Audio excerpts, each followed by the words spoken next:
자, 오늘 리뷰해볼 작품은 바로 뮤지컬 더 라스트 맨입니다.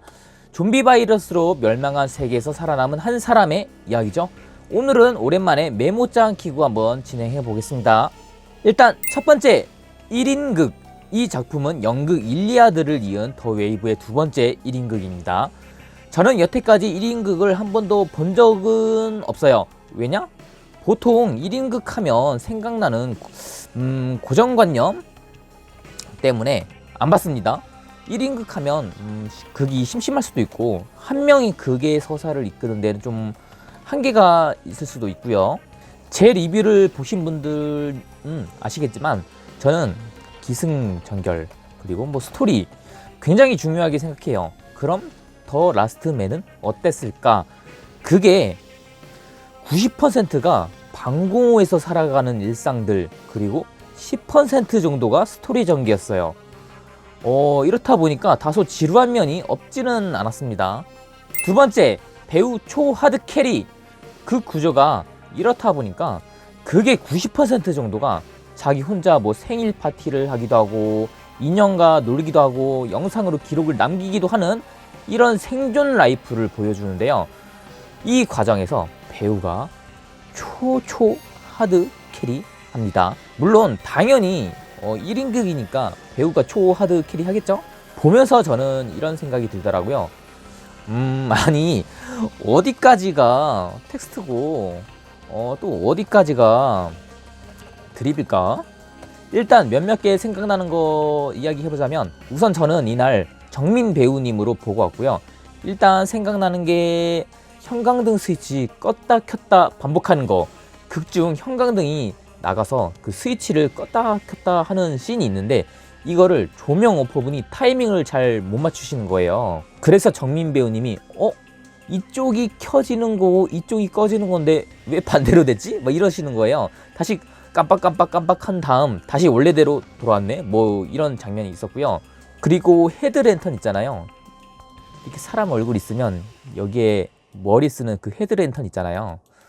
이 헤드랜턴 가지고 바닥에서 온갖 그 발광을 떤 거랑 또 이 랜턴 가지고 그 존보 인형 테크노 추는 거랑 그리고 또 중간에 뭐 헤드랜턴 건전지가 또 빠져서 바닥에 이렇게 흩어진 거예요.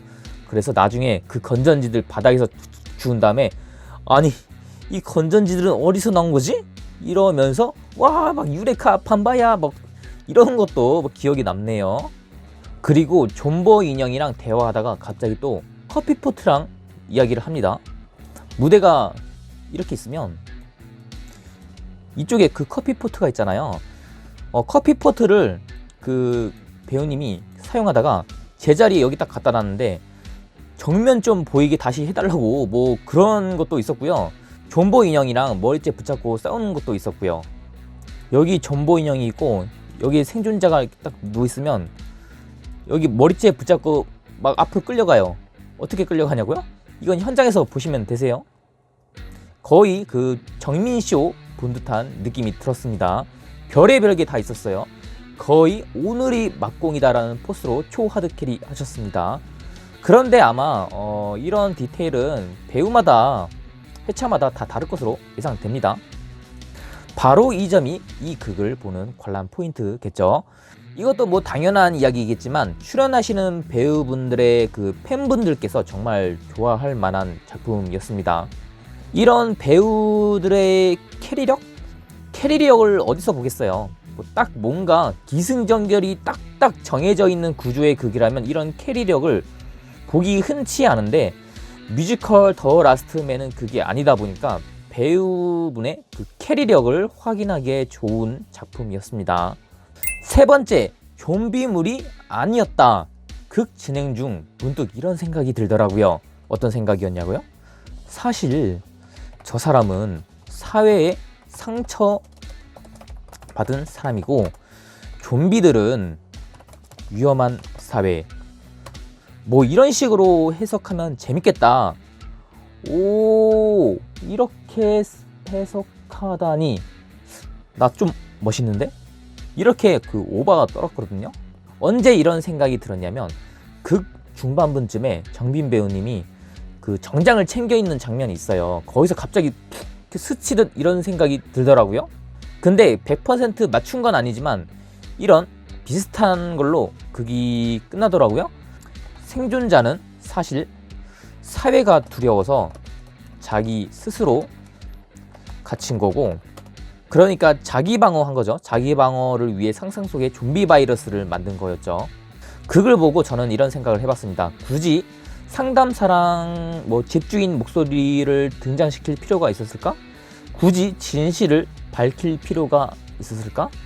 굳이 양 옆에 뉴스 영상 띄울 필요가 있었을까? 이렇게 무대 있으면 여기 이쪽에 양옆에 뉴스 영상들 쭈르륵 나오잖아요. 이 부분 좀 아쉽더라고요. 그냥 해석의 여지 남긴 채 극을 끝냈으면 오히려 좀 더 제 취향 쪽으로 다가갔을 것 같아요. 너무 좀 해석의 여지가 없이 그냥 극이 끝나더라고요. 아무튼 이 작품은 좀비물은 아니었고요. 청년의 고독에 대한 이야기였습니다. 그러니 극 중에 들리는 좀비의 개성은 사실 환청은 아니고 오히려 환청이 아니었을 수도 있습니다. 사실 바깥에서 들리는 사람들의 목소리인데 그 목소리가 생존자에게는 좀비의 개성으로 들린 거예요. 그만큼 이 청년은 사회를 매우 두려워한 겁니다. 그리고 이 지역이 신림동인 것으로 보아서 이 청년은 몇 년간 좀 시험 준비를 하다가 계속 안 된 것 같아요. 계속 떨어져서 이렇게 된 걸로 추측돼요. 네 번째, 생존자의 진심은? 그 후반에 생존자의 진심을 듣고 싶은 포인트가 하나 있었습니다. 바로 문과 밀당할 때인데요. 여기에 문이 있고 자물쇠 여기에 채워져 있습니다. 일단 생존자는 나가고 싶어 해요. 그리고 나중에는 자물쇠를 다 열어요. 여기에 5개의 자물쇠가 있죠. 하지만 결국 테이블과 침대로 문을 막아버려요. 근데 현재 상황이 지금 장마로 인해 방이 거의 그 반침수된 상황이에요. 즉 이 방에서는 어떤 조치를 취하지 않는 이상 살기가 힘들어졌어요. 생존자는 나갈 결심은 했지만 두려움이 다시 찾아와서 다시 자기를 가둔 걸일까요? 아니면 자물쇠를 열고 문을 안 연 건, 그리고 SOS 환청을 들은 거를 봐서는 누군가 나를 구출해 주기를 바랐지만 두려움이 다시 찾아와 다시 자신을 가둔 걸까요? 그리고 사회 결심을 결심해서 나가기로 결심한 걸까요? 아니면 반침수돼서 일단 나가기로 한 걸까요? 이것도 궁금하네요. 과연 뭐가 진심일까요? 5번째, 존버 인형. 이 극의 거의 20% 정도가 존버 인형과 노는 씬입니다. 그 정도로 엄청난 비중을 차지하죠. 근데 저는 솔직히 꼭 존버 인형과 노는 씬을 그렇게 길게 할 필요가 있었나 라는 생각이 들었고, 활용법이 조금은 아쉬웠습니다. 물론 앞서 말씀드렸다시피 노는 장면은 재밌었어요. 길긴 했지만. 근데 뭐랄까 좀 알맹이가 없다고 해야 하나? 뭔가 극 진행상의 주요 도구로 사용할 수도 있었을 법한데 좀 아쉬웠어요. 참고로 존버 인형은 출연진마다 다 다르다고 하고요. 제가 갔을 때는 존버 인형이 줄 한 개에 쭉 그어져 있는 옷을 입고 있어서 생존자가 존버 일병 막 이러면서 군대놀이 하더라고요. 뭐 엎드려 뻗쳐 시킨 다음에 내가 하나면 선임을, 둘하면 잘 따르자, 시작, 뭐 이런 거 했습니다. 생각해보니까 다른 배우분들 회차 때는 이런 장면이 없었겠네요. 그런데 여기서 궁금한 점, 왜 생존자는 한참 뒤에 존버 인형을 발견했을까요? 아마 그냥 별다른 이유 없이 극 진행상 중간에 출연시킨 것 같긴 한데, 그럴 거면 왜 굳이 기존에 있던 사람이 두고 간 건가? 이런 대사를 추가시킨 건가? 그럼 이런 해석을 할 수 있을까요? 한번 들어보세요. 생존자는 이 집에 들어온 순간부터 방 한쪽 구석에 그냥 처박혀 있었던 거예요. 그리고 어느 순간부터 과대망상이 자신의 뇌를 지배했죠. 그래서 일단은 생존 도구에만 눈이 들어온 거예요. 다시 무대를 그리면 무대를 몇 번 그리는 거야. 여기에 문이 있으면 생존 도구가 다 이쪽에 몰려 있잖아요. 자, 봐봐요. 커피포트 여기 있고, 핸드폰 여기 있고, 침대 이쪽에 있고, 뭐 식량도 여기 있고, 물도 여기 있고. 이거는 다 존재를 알고 있잖아요. 근데 생존 도구가 아닌 곰인형은 존재를 나중에 알았단 말이에요. 그래서 생존자는 존버를 한참 뒤에 발견했다. 어떤가요? 그리고 여기서 키포인트. 생존 도구가 아니었던 존버 인형이 어찌 보면 그의 최종 생존 도구였다. 즉 인간에게는 말을 나누고 지낼 사람이 진짜 필요하다는 것을 좀 보여준 것 같아요. 이 극에서는 인간이 아닌 존버 인형이 그 역할을 대체했죠. 그런데 생존자는 아직까지는 이걸 완전히 깨우치지는 못했어요. 그러니까 정작 인간들의 목소리는 무시하고 존버 인형을 이렇게 붙잡고 있는 거겠죠. 자신들에게 상처 주는 사람들의 목소리는 무시하고, 그러니까 무시라고 하기보다는 그 사람들은 좀비 목소리로 들린 거죠.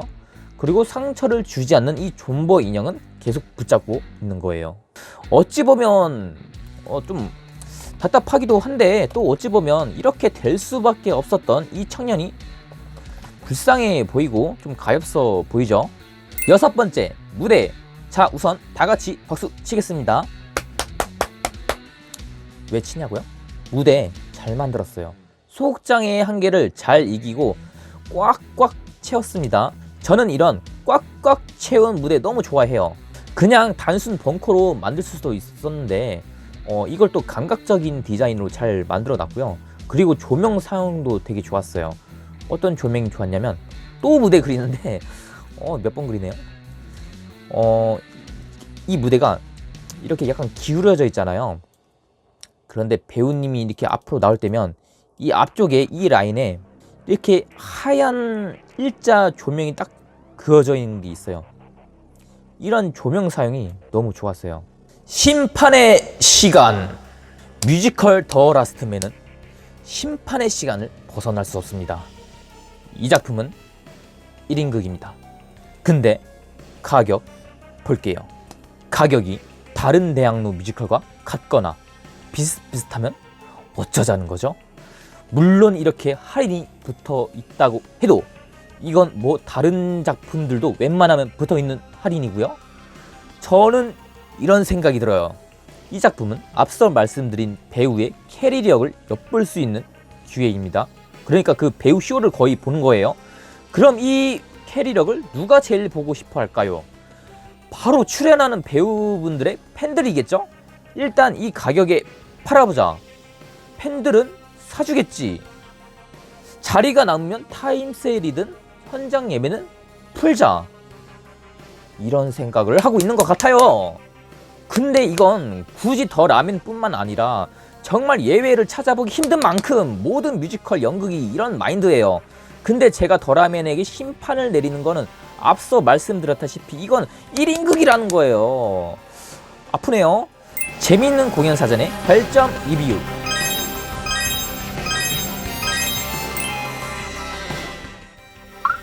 지금까지 뮤지컬 더 라스트맨이었고요.